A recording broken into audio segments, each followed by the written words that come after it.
What's up, guys? Welcome back to my shop. I'm Justin Davis. Today, look at all of the rock crawlers that have showed up in my shop. I've got 1/24th scale, I've got some 8th scale back here behind me, and some 10th scale. This one is the Axial Capra, and I did sort of an unboxing overview of this particular crawler a few weeks ago now on the channel, but today we're going to take a little bit closer look at it. I'm going to do the full review on the Axial Capra. And I'm going to show you the sport of rock crawling. A lot of the guys on my channel happen to be FPV and drone guys. Most of them FPV racing and freestyle guys particularly, but this is different. It is not regulated by the FAA, and there is a ton of reading to do about crawling when you first get into it. There's all kinds of upgrades you can get, and you can go completely crazy with all of the bells and whistles on your different crawlers. But I'm going to keep it simple today. We're going to run this stock. I've got the 1.9 tires on here and no brass upgrades or extra weight in the wheels and tires. I believe there's one stage foam actually inside these 1.9 tires as well. So no advantages other than what Axial has already put on this particular crawler. And I have to say that I've been, humbly getting into this, and there's been some other guys out there with comp crawlers and competition style crawlers with all the upgrades on them out at an Elk Island place where we go crawl. And I have to say that the Axial Capra has impressed those guys, and it's a capable crawler. It is around that $450 price point, but it also does come with the remote, and you'll have to buy the shorter style batteries for it. They're called Shorty batteries. I believe that it fits up to around a 2200, but that gets you like close to like 40 minutes drive time. Very, very awesome. And because you're crawling and you're going at such low speeds, it doesn't soak up a lot of voltage from the ESC, which is really cool. So you have brushed motors in most of these, and they're very, very simple to run and have fun with. But we're gonna see how this one holds up out on the rock crawling course in Oregon, one of the most extreme areas with tons of high rock and a lot of different terrain changes. So you're going to see this on some flat style terrain, but you're also going to see it go super vertical. So let's go ahead and just go out there and do some crawling, relax, and come from a different angle for RC today. And this is going to be interesting because aside from flying and learning freestyle and racing and being super fast all the time, this is way different. You slow down and you're actually using technique on the ground and trying to defy gravity in a different way. And this is, to me, is really, really cool. So hopefully this inspires you to get a crawler and go out there and have some fun and on a different angle in the hobby. This is just my new addiction. So let's go ahead and check out the Axial Capra out on the rocks of Oregon. Here we go. Now you get to see some Axial Capra action in the Pacific Northwest in Portland, Oregon. You're about to see some pretty extreme stuff. It's not justifiable looking at it through the lens of the camera. You really have to be standing right there and trying to crawl over some of these rocks. Some of them are quite vertical, and some of these flat rocks I learned really quickly are even harder than some of the ones that have good texture and grain on them. Depending also on what kind of tires you're running, there's a lot to learn in rock crawling. The angle that you approach things, the direction of the wheel, how much tilt you have, how much degrees of radius turn in your front axles, a lot of things, and the type of motor you're using, whether it's going to be brushed or brushless. Some guys are doing brushless upgrades, but to start out, really honestly, the brush motors are cheap, and we're looking for that low end torque and not to be overpowered. So you can kind of bunny hop around over stuff, but honestly that's not really the way that I like to crawl. When I first started playing around with some crawlers a couple weeks ago, honestly, I was doing a lot of bunny hopping, and it was kind of funny and it was fun. But the more that I learned this and the more experience I got, I mean, I went like 4 times in 1 week the first week I went, and probably would have went more if I had more time, but I learned that going slower, it actually increases your mobility if you want to get over pretty steep rock inclines. So if you slow down quite a bit and start playing around with your wheel position, coming up a face, and most of the time you're not going to have to just gun it if you're doing that type of technique. So most of the really good rock crawlers I've noticed, they're barely ever gunning it and full goosing it, as we say. But what I was most surprised with this Axial Capra is that I took it into this crazy rock ravine right here, and normally the water's up through here, and we've got really nice low riverbed this week. And at this point, we're able to access all of this terrain that otherwise wouldn't be. But I was surprised that it could just articulate its way through here. And I'm used to FPV flying and trying to make gaps at 90 miles an hour and hoping I make it through. And this was just a whole different approach, and it's really fresh to be able to just go out here and do this, and almost like overly relaxing compared to flying. And I can relax when I'm flying, but this is just different. It's just a different thing. And to me, it's just as challenging, especially if a lot of guys get into this and then they start wanting to think about competition, and they have all kinds of really cool courses that you can go check out. Sort of man-made courses with little bridges and suspension bridges and all kinds of really cool stuff. And they have a lot of events. The Axial group on Facebook is actually about 45,000 deep, and one of the biggest groups in the FPV racing and freestyle genre is Road Riot, and they have around 35,000 or so. But the thing that people kept saying the most about this Axial Capra is that it's very capable, and that's what I think is the coolest about this particular car. It was $450, and I honestly didn't want to spend $450 on my first purchase getting into this sport, to this side of the hobby. But honestly, I had been researching it for several weeks, and I found that this one had a lot of the upgrades that I was going to want later on there. And don't get me wrong, you can still go and upgrade more on here if you want to. You can add brass, you can add heavier axles, you can add back covers on the back side of the wheels that are brass. Holmes Hobbies is one of the guys that makes a lot of the sought after upgrades. You can upgrade your pinions, your motors, just go all out. But the most important thing for a review, honestly, I think, is just running it stock with the tires that came with it. I didn't put the Proline Hyrex tires on here yet, or my pit bulls. Just kind of waiting it out and seeing how well these particular tires can do in some pretty heavy terrain. And one thing I learned was that once the tires get full of mud and sand, it's really hard to get a nice grip. So if you're in wet environments, it makes it harder. But look at that, the thing squeezed right through that little gap. And now we're going to check out Elk Island. I think you guys are going to enjoy this one. This one's nice.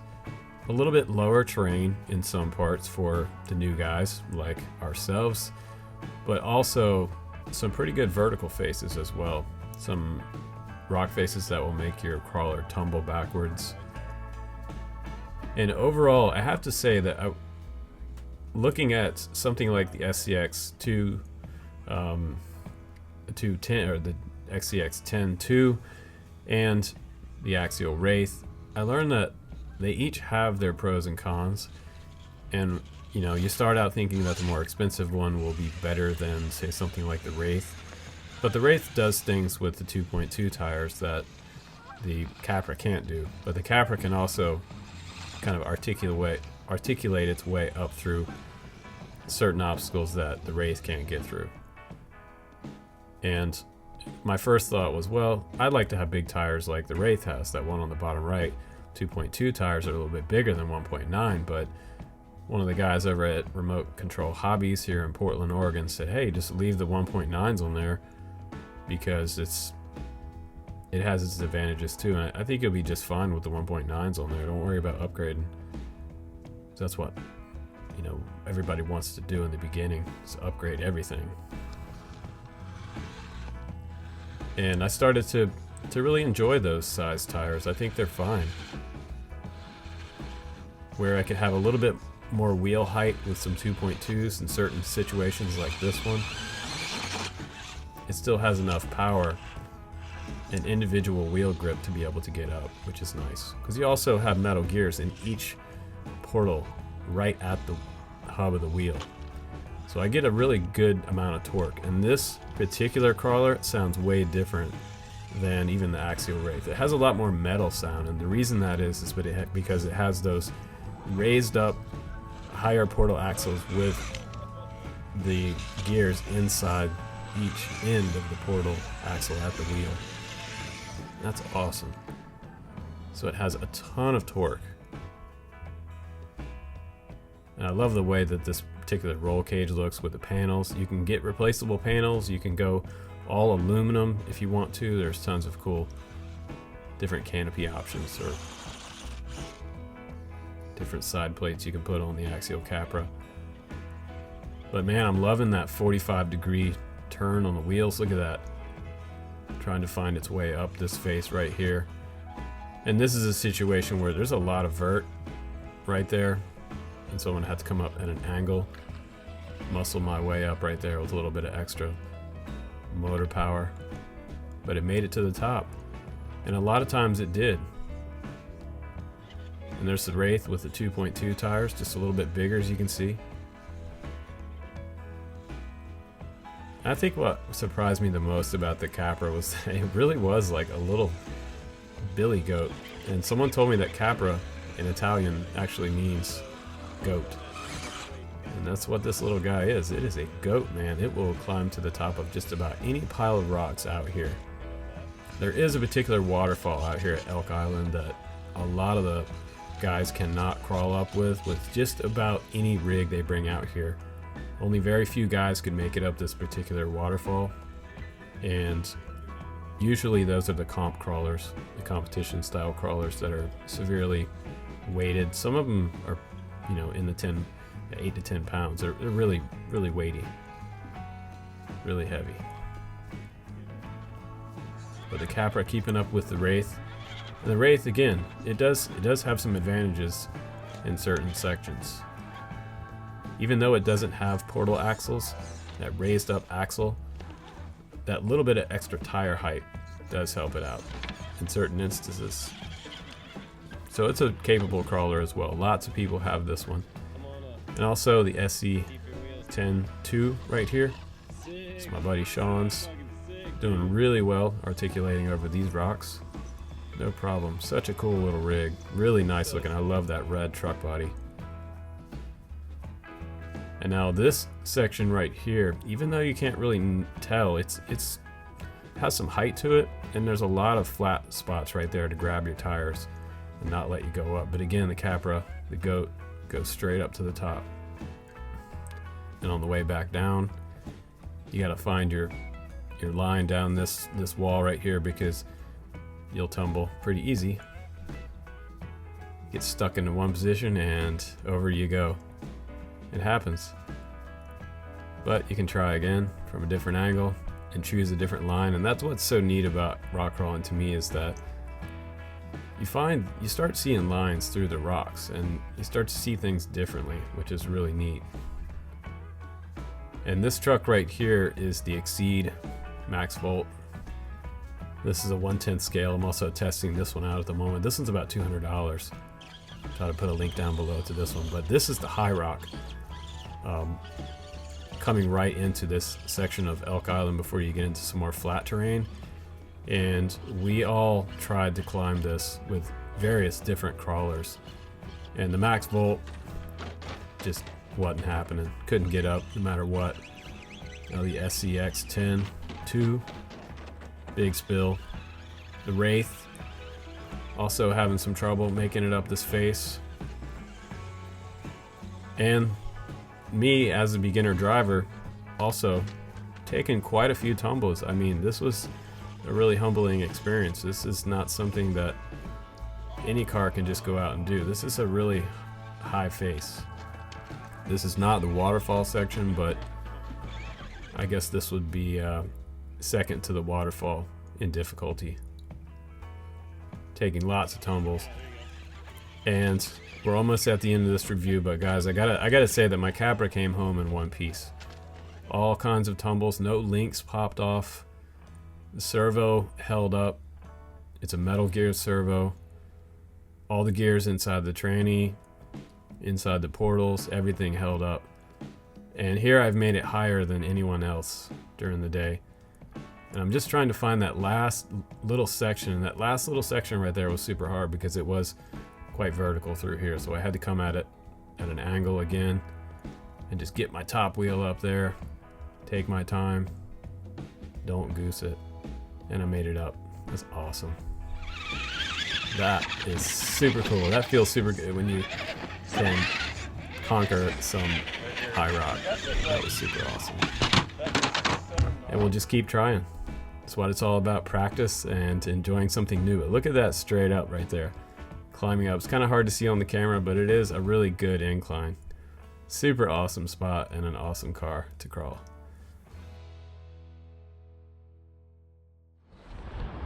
So I made it out of the course with the Capra 1.9. It's over there on the log now in one piece. All the gears are intact.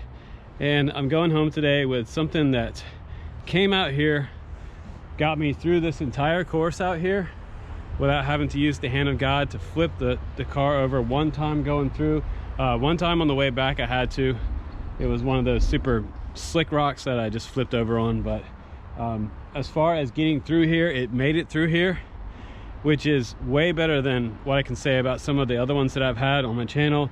In the last 2-3 years, I've had some with trying to make it through here with stripped gears and just not making it out. Servo strips, all kinds of stuff. So the servo held up, the steering servo held up really well. The drivetrain held up, all the suspension held up. None of the links broke or popped off during the course, which is great. Some of the high rocks, it had enough power to kind of just scoot over top of, really with that extra bit of power that you need sometimes. And I think the stock tires actually did pretty good out here. So I'm happy with the tires that are on here. I'm just gonna leave those on for now and keep running it stock for a little while longer until we bring some mods to the channel. But thanks for watching, guys. This was a lot of fun and a really challenging course for even the Capra 1.9. But thanks for watching my review, guys. I'm Justin Davis. Take care, and I'll see you on the next one.